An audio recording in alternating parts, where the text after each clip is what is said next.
Welcome back, guys. So today I'm going to show you what community pots look like. A lot of times when you're planting seeds, you don't have room to plant every single seed in its own little pot, so you do these like community pots, and these are all just like rootstock here.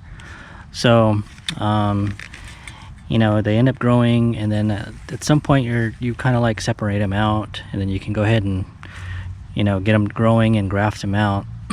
But in my case, I had a community pot of Swingle citrus right here that I just kind of kept growing. I ended up needing to graft these, so I went ahead and grafted them, and lo and behold, this is a whole community pot of grafted trees that have kind of been stuck together for the last at least 2, maybe going on to 3 years, something like that. So they're all right here. You can see the diameter of some of these are pretty thick, and they desperately need to be separated. So today I'm going to kind of show you how I do that.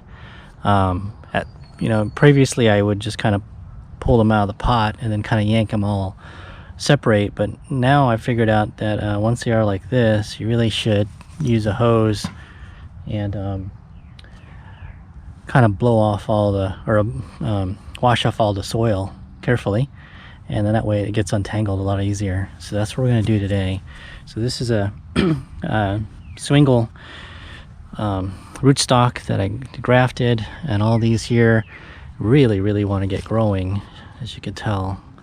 But I've just kind of held them in here a lot of because I just haven't had the time or the kind of like the space. But you know, at some point it gets to where you need to go ahead and address the problem, and today is what we're gonna do that. So I'm gonna take this out, shake out the soil. Wash off the soil and pot them up. I've got a bunch of pots ready to go here, and we'll get started. So just a sec. Just wanted to show you in preparation of potting up these different grafts. You know, the little holes, in these pots. I've noticed, you know, it's kind of annoying. I mean, you want the drainage, of course, but bugs get in and all that stuff. So, then the soil kind of comes out.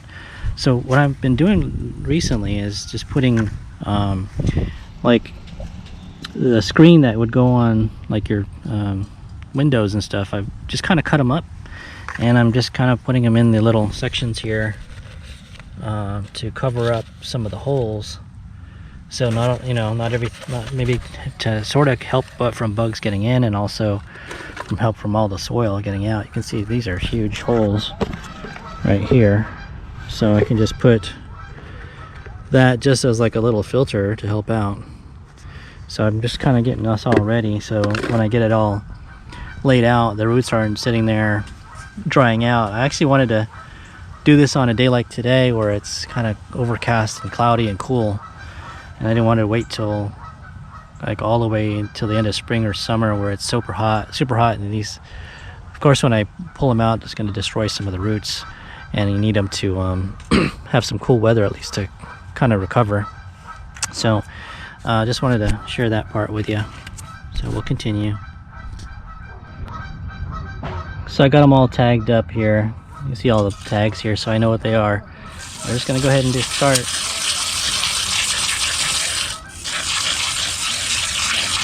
You can kind of see the roots look pretty healthy, even though they're in a community pot like this.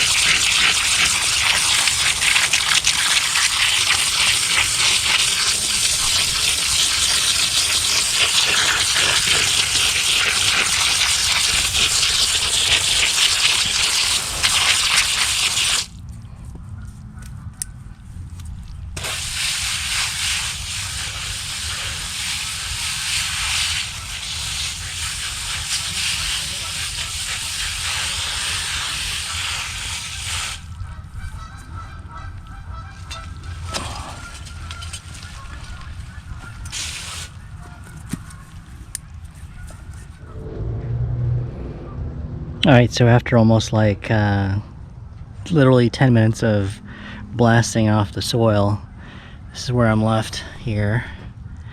And it gets to where it's a little bit easier to kind of separate these and pull them apart. This one is just a small rootstock, but the bigger one's going to be the real tricky ones to kind of release here.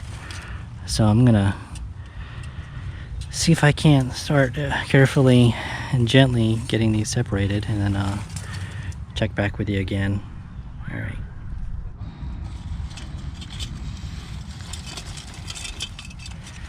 It's taken a good bit of work to get this all untangled.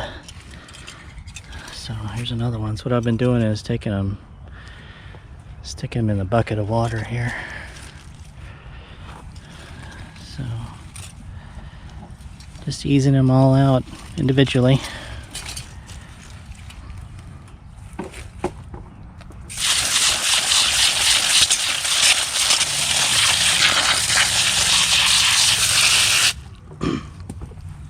The more the soil you can get free, then the easier they kind of come loose.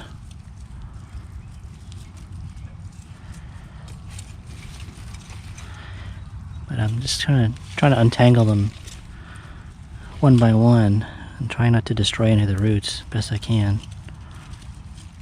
Some of these are actually flowering and probably would have held some fruit, or attempted to.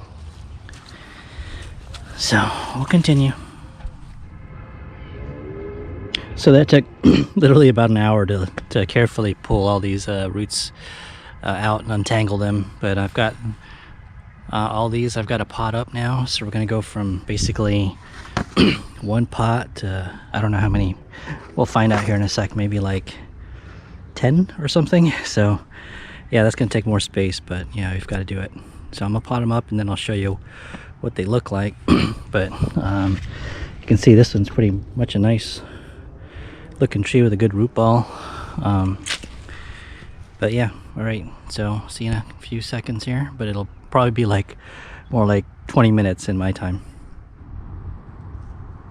So this is the result. About well, 20 minutes turned into about an hour, a little over an hour of repotting. So this is how you go from one community pot to, I think I counted 16 or 17 individual trees. So I've got them all potted up now. I was as careful as I could as far as untangling the roots and getting them all potted up, but these are all really special trees, so I want to make sure they have the best opportunity to grow. You know, I've got some seedless yuzu, seedless kabasu, some other really super rare stuff here, so I can't really just keep them in this community pot like that. I even got a grafted opinogami that's trying to come up, and some really interesting things. So here is just some leftover rootstock. This is kind of a casualty. I broke off half of this caniculata orange, so I'll just graft this, I guess, back onto the tree. I think when I was rolling it around to wash off the roots, I cracked off that branch. But the rest of this is just some failed grafts, so I'll just put them back in a community pot and we'll start over again. But yeah, that was what I was doing today. And thanks for joining me. And see you again next time.